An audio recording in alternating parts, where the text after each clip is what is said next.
The silent visitor. For 3 days, it just stayed there, floating silently above the earth. It didn't move. It didn't speak. It didn't even blink. The object looked like a dark stone, shaped like a long teardrop. It hung in space, just outside the atmosphere. Telescopes showed strange symbols glowing across its surface, symbols no one could read. At first, people thought it was a rock. Then it started watching. Satellites began to fail, one by one. Cameras pointed toward it stopped working. Radio signals went quiet. Even the International Space Station lost connection for a few minutes. That's when fear began. The news called it the silent visitor. But governments already knew what it was. They had seen it before. 17 other planets in the galaxy had once been home to life. Alien races, cities, farms, oceans, and then nothing. No war, no disease, no explosion, just emptiness. As if all life had been drained away, and every one of those planets had one thing in common before they died. That ship, that shape, that silence. Now it was Earth's turn. In a high-security lab deep in Nevada, Dr. Alina Ray stared at the giant screen. It showed the alien ship in high detail, taken from the last working satellite. She felt cold, even in the warm room. "Why is it just watching?" she asked quietly. Her boss, Director Malik, shook his head. "It's waiting. That's what it does. And when it's ready, it feeds." "Feeds on what?" Alina asked. "We still don't know what it wants." Malik looked at her with tired eyes. "No planet has ever found out. They all died first." Back in space, something changed. A soft glow began to appear around the ship. Not bright, just enough to be noticed. And from that glow, a message came. No sound, no voice. Just a line of text on every screen, every phone, every satellite. "Your world smells different, but you are what I need." Panic spread fast. World leaders met in emergency calls. Fighter jets took to the skies. Lasers were aimed at the ship. People began to pray, hide, or riot. But the alien ship didn't move. It didn't attack. It just stared at one woman, Dr. Alina Ray. Alina didn't know how to feel. Her photo had somehow appeared on the lab's big screen. It wasn't uploaded. It wasn't scanned. It just appeared by itself. And under her photo were 2 words in glowing alien letters. The key. The next night, Alina dreamed of stars she had never seen before. She floated in empty space, alone, until she felt something close to her. Not touching, just near. A voice entered her mind, not loud, but deep. "You are not fully theirs. You carry something forgotten. Something mine." She woke up sweating. Her heart raced. She grabbed her notebook and wrote every word she remembered. Then she noticed her hands shaking. What was happening to her? That morning, Director Malik called her to his office. His face was pale. "We ran a scan on you," he said. "Your DNA." He paused. "There's something inside you. Something not human." Alina laughed nervously. "That's not funny." "I'm not joking," Malik replied. "A tiny piece of your code, your body. It's alien.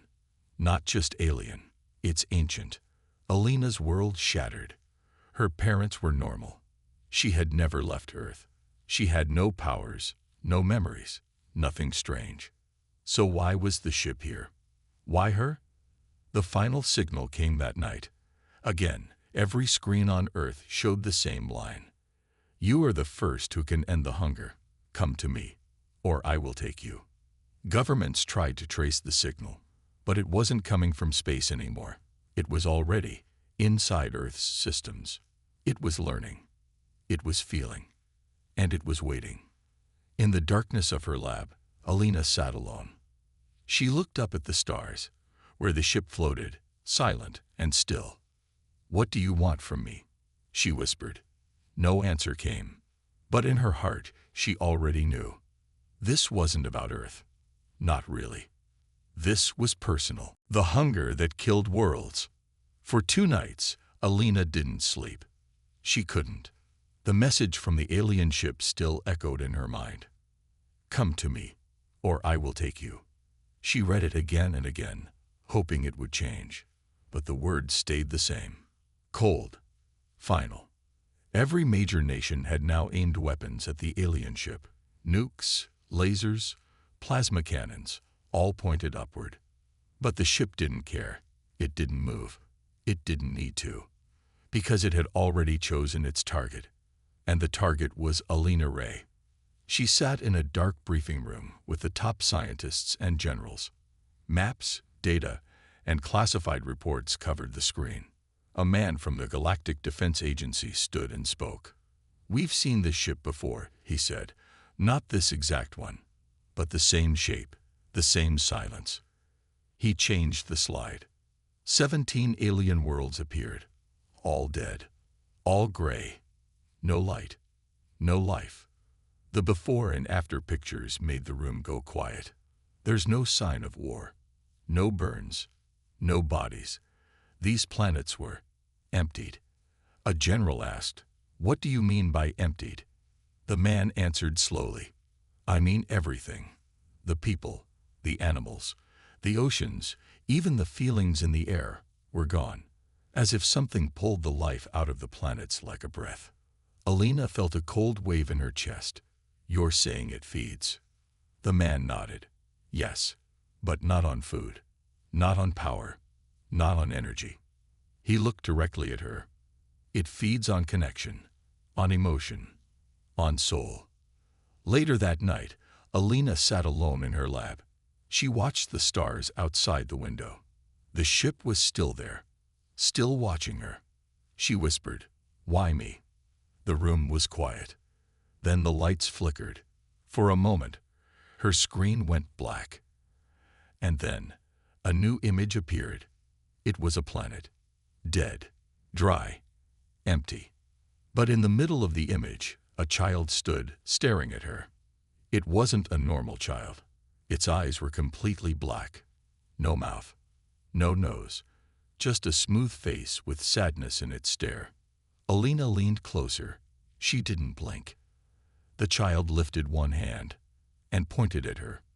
Then the screen went dark again. Suddenly, memories that weren't hers flooded her mind. Running through a red forest, crying under 2 moons, holding someone's hand, someone tall with skin made of light. She fell back, breathing hard. What is this? At that moment, Director Malik entered the room. His face was pale again. "We found something else in your DNA," he said. "It's not just alien. It's active." "What do you mean?" He handed her a file. "Your cells are reacting to the ship's presence, like they recognize it, like they remember it." Alina stared at the screen. She saw her own DNA glowing in the shape of a spiral star. "It's not watching me," she whispered. "It's calling me back." Across the globe, people felt something strange in the air. Some became angry for no reason. Others cried without knowing why. A few just stood still and looked at the sky. It wasn't just Alina anymore. The alien hunger had begun to spread. A child in Japan whispered to his mother, "The dark sky is thirsty." A soldier in Russia dropped his gun and screamed, "It's inside my mind." A blind old man in Brazil looked up and said, "She is the key. She can stop it." That night, Alina sat in a sealed room underground. No signals in or out. Still, the voice came.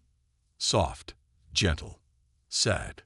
"You were part of me, long ago, before the fall." She answered, "What fall? Who are you?" The voice replied, "I am hunger. I am memory. I am the last of my kind, and you are what I lost." The voice faded, but one final image appeared in her mind. Her own face, staring back at her. But it wasn't her. It was someone older, someone not human. And behind that face, a galaxy burned. The truth inside Alina. Alina sat on the edge of her bed, staring at her shaking hands. Something was changing inside her. She could hear thoughts that weren't hers, feel emotions that didn't belong to her. Sometimes, when she closed her eyes, she could see through the alien's eyes, the stars it had crossed, the loneliness it carried, and the deep hunger it never escaped. What scared her most wasn't the alien. It was the strange truth growing inside her. She didn't feel fully human anymore. Maybe she never was. At dawn, she walked back into the lab. Director Malik was already waiting. His face was tight with fear, but his eyes showed something else: respect. "I ran deeper tests on your DNA," he said quietly. "Something you need to see." On the screen, her genetic code appeared again. But this time, it wasn't just human code. Part of it was millions of years older than Earth itself. "It's not from any known alien race," Malik said. "It's from something ancient, something lost." He turned the screen. A blurry image filled it, an old secret file from a crash site. 40 years ago, he said, we found something in deep space, a floating capsule. Inside it was a woman, or at least what looked like one. Alina leaned forward. Her chest tightened.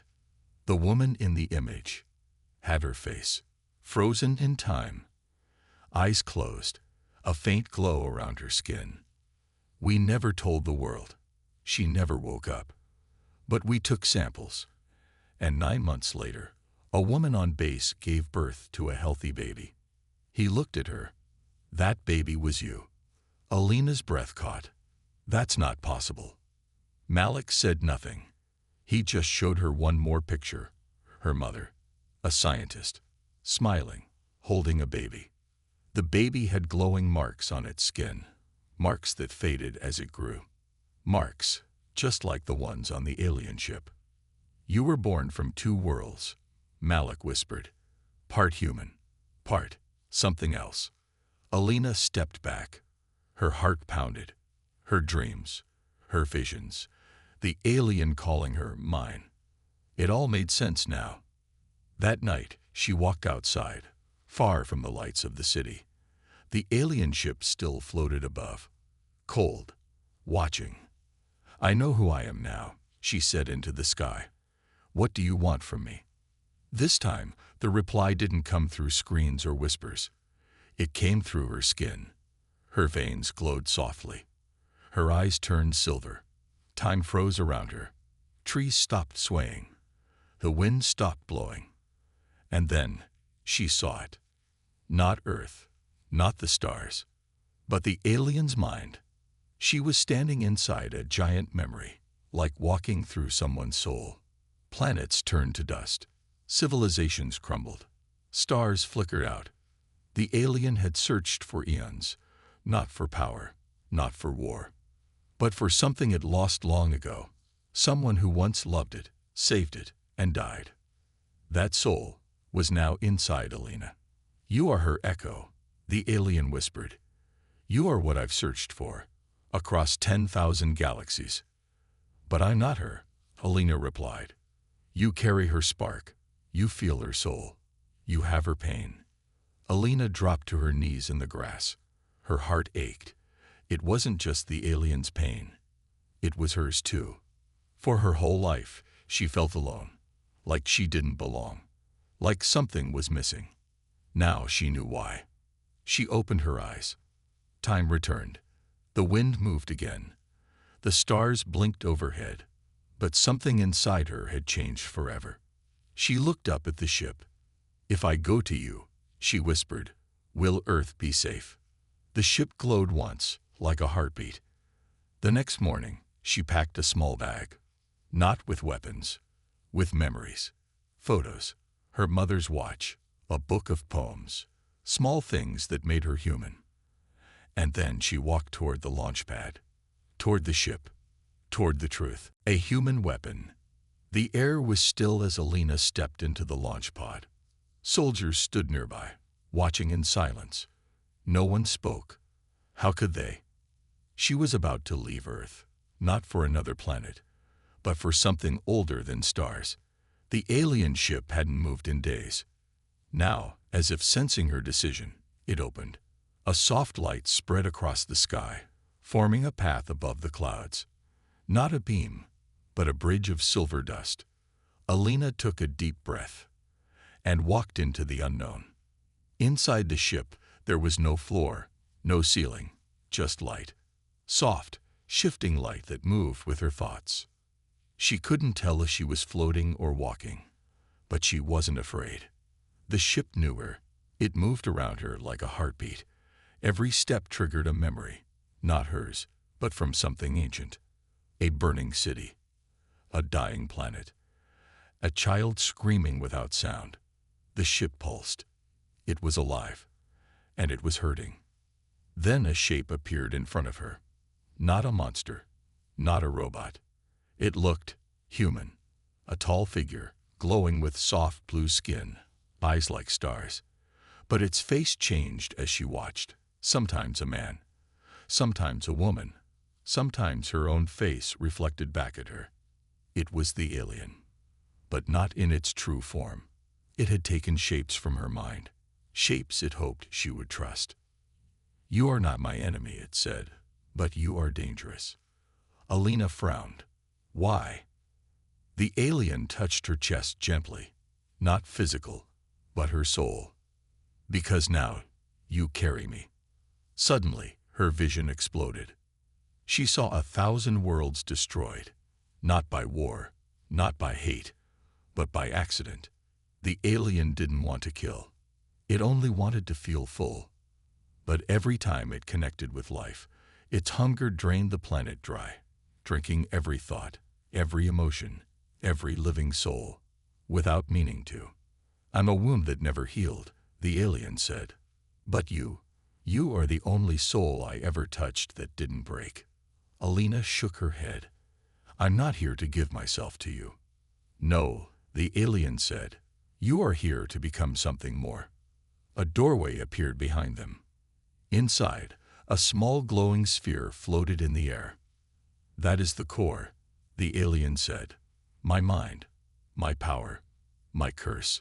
Alina felt its pull. It wasn't just light. It was everything. Memories, pain, power, all wrapped into one. "You can take it," the alien whispered. "You can carry my hunger and control it. Use it, shape it." Alina stared at the core. "If I touch it, what happens to me?" "You become what I could never be, a weapon with a soul." Back on Earth, alarms began to sound. Something else had entered the solar system. Another ship. No, not just one. 5. All shaped like teeth. All coming fast. Earth's weapons charged. People screamed. The sky darkened. Inside the alien ship, Alina heard it too. "They are coming," the alien said. "They followed my hunger. They are not like me. They don't want love. They want to feed." Alina reached out. Her hand touched the core, and everything changed. Her body lit up. Her skin glowed gold. Her eyes turned white. She floated above the floor, not with fear, but with control. She could feel everything, every life on Earth, every breath, every scream. She could also feel the hunger. But now it was hers. She didn't need to feed on souls. She could protect them. The alien's voice came again, soft, proud. "You were always more than human. Now, you are hope." As the core faded into her chest, the ship opened again. She stepped out, back onto the Earth. But she wasn't the same. She was a human. She was a weapon. She was the warning the galaxy would soon fear. Above her, the sky burned red. The new ships had arrived. But this time, Earth wasn't helpless. Alina looked up, her voice calm. "Let them come, the first human reborn." Alina stood at the edge of Earth, staring into the stars. The core now lived inside her. She didn't breathe like before. She didn't feel time like before. She didn't even fear death anymore. She was something new now, something the universe had never seen. A human with the heart of a dying god. Above Earth, the sky cracked with red lightning. The 5 alien ships moved closer. Their shapes looked like blades. Each one was bigger than a mountain, silent but deadly. They didn't send messages.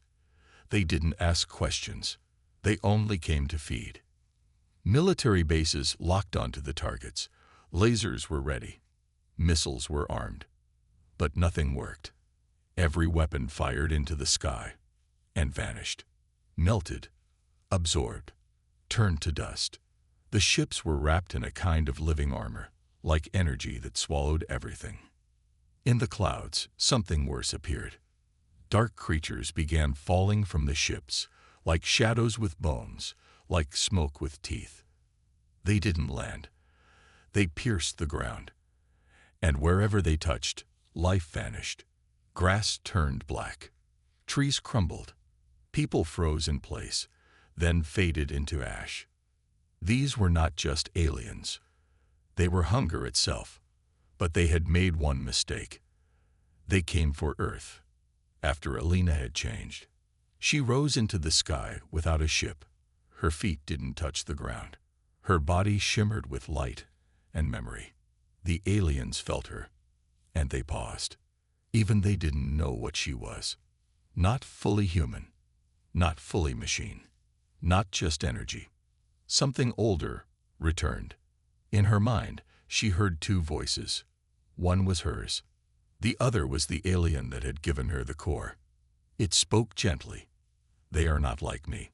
I wanted to feel. They only want to feed. Then I'll stop them, Alina said. No, the voice answered. You must remember first who you were. Suddenly, memories rushed into her like fire. She saw a world with twin suns. She saw her own face, older, wiser, smiling beside the alien before it became hollow. She saw herself singing to it, loving it, saving it. Then she saw her own death. Long ago, in its arms, she had died to protect others. And the alien had never recovered. Alina gasped as the memory ended. She had lived before, on another world, as another version of herself. She had been the only one who made the alien feel full.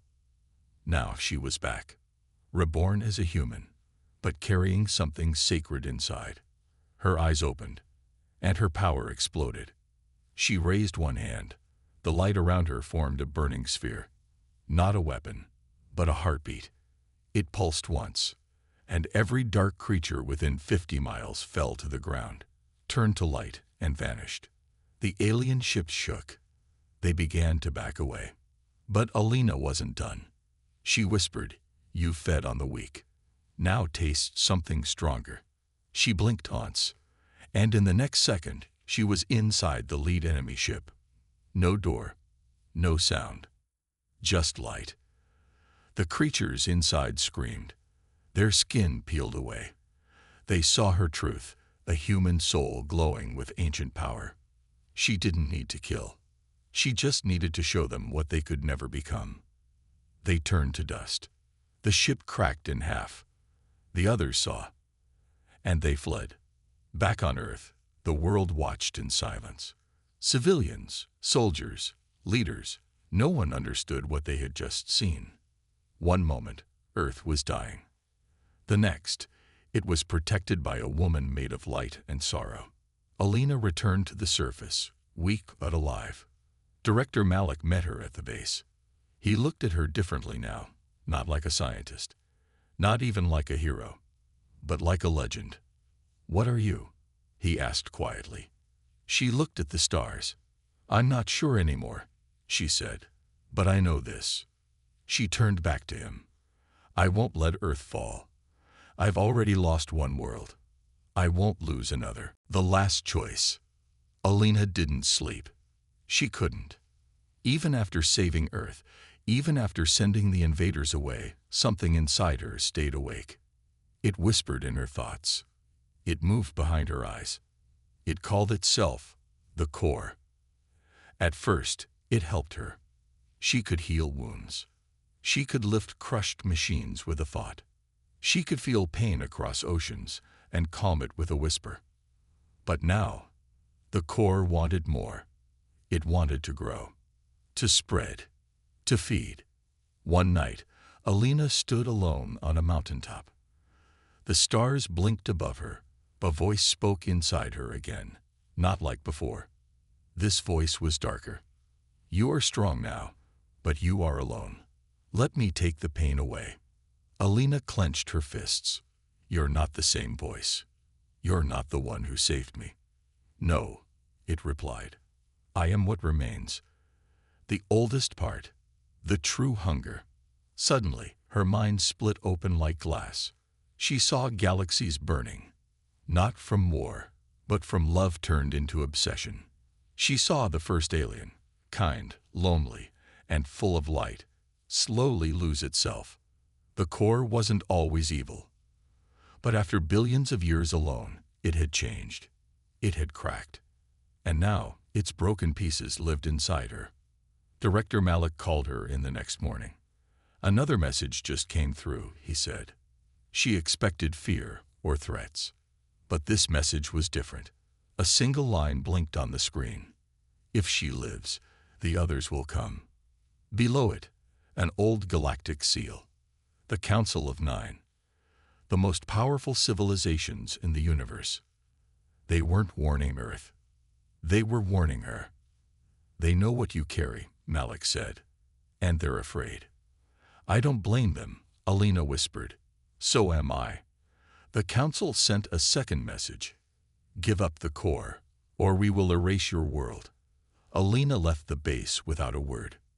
She flew alone, high into orbit, above the clouds, where no one could follow. Inside, the core twisted. Its hunger began to grow again. It showed her visions, a galaxy where she ruled. A throne made of stardust, planets kneeling at her feet. No fear, no war, only control. You could bring peace, it whispered. If they obey you, they won't need saving. Alina's heart cracked. It wasn't offering peace. It was offering power. And that was the test. Back on Earth, the Council's ships arrived. 9 massive fleets, each one ready to strike. Earth had no chance to fight, unless Alina struck first. She stood above the world, glowing with impossible light. The power inside her begged for release. Choose, the core whispered. Give me control, and no one will ever hurt you again. But Alina remembered something the first alien said. You carry her spark. You feel her soul. Her old soul didn't want power. It didn't want control. It wanted love. And love means sacrifice. With tears in her eyes, Alina did the impossible. She ripped the core out of herself. The sky screamed. Stars flickered. Time itself seemed to bend. The core, the full power of the ancient hunger, spun in the air like a sun ready to explode. It howled in pain. You were the first to hold me and not break. Why leave me now? She answered softly. Because I am not your prison. I am your goodbye. She pushed the core into deep space. Then she collapsed. Above Earth, the fleet stopped. They felt the core vanish. And for the first time in a million years, peace returned. They left without firing a shot. And Earth was safe. But Alina didn't wake up. Doctors tried everything. Her body still glowed, but her mind was far away, as if it had drifted between stars. She had given up the power, but something stayed behind. A spark, a soul. Then, one night, a child was born on Earth. A girl, quiet, bright eyes, glowing skin.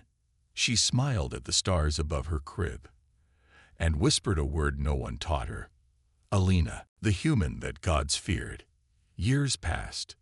Peace returned to Earth. There were no more silent ships, no dark skies, no more whispers from the stars.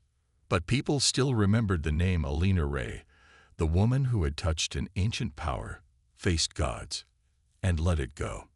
Governments built statues. Schools taught her story. Even the Council of Nine, those who once threatened Earth, sent a message of respect. We have seen power before, but never one who could give it up. But the truth was, Alina never truly left. Her body remained in a chamber deep underground, glowing softly. She didn't wake. She didn't speak. But her heart still beat, one pulse every hour, like a signal, waiting. Far across the galaxy, something strange happened. In a system no ship had entered in a million years, an old signal activated, a code only one being could send. The core. But it wasn't angry. It wasn't hungry. It was quiet. Soft. Almost human. Inside that broken part of the universe, something began to grow. Not war, not machines, but life. And at the center of it all, a single star burned in the shape of a spiral. Alina's DNA, her soul, her light. She hadn't just saved Earth. She had healed the hunger. Back on Earth, the child who whispered her name grew quickly. Her parents said she could hear people's feelings. She could touch dead flowers and make them bloom. She once stopped a storm by humming. And sometimes at night, she stared at the stars with tears in her eyes. Tears she couldn't explain. One evening, she walked into the forest alone. She found an old satellite dish, half buried in the ground. She placed her hand on it and spoke just 3 words. She is ready. In that moment, the stars shifted. Not one, not two, all of them. Across the galaxy, ancient races looked up. Old machines woke. Forgotten codes lit up. A whisper passed between worlds. The one who turned hunger into hope walks again. A fleet of warlords gathered near Earth, not to fight, to kneel. They feared the core. They feared the ancient power. But what they feared most was the human who chose mercy. Alina was now more than a name.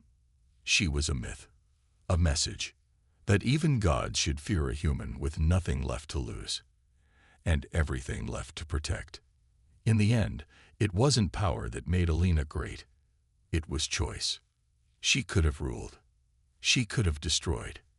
But she chose love. And that made her dangerous. To those who feed. To those who control. To those who forget what it means to feel. In the stars, a new symbol appeared. Simple, bright, endless. A spiral of light. The sign of Earth. And far beyond the edge of known space, something ancient smiled. The hunger was gone. The dark desire had ended. And in its place, a new beginning.